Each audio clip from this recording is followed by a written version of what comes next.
Hi, Kelly Eckholt here to update you with the key events of the week. So as I foreshadowed last week, the key event this week was the release of the December quarter CPI.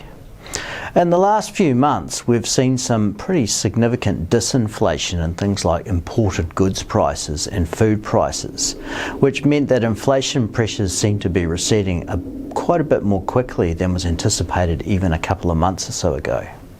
But what we weren't so sure about is what was going on with core inflation pressures, things like services prices that are more closely related to trends in the domestic economy and which tend to have trends that are slower and more enduring. As it turned out, when the data was released, there was something for everyone in the report. The headline CPI came in at 4.7% for the year, which is the best result we've had in 2.5 years. That'll please the Reserve Bank, as you might recall that before Christmas they'd come out with a pretty hawkish tone because they were concerned about how slowly inflation pressures were receding.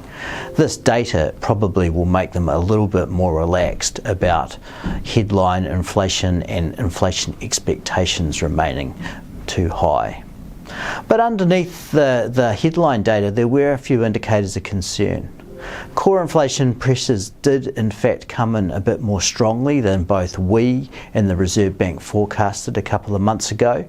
So we think that's going to keep the Reserve Bank on their toes when they update us again next month about the interest rate outlook.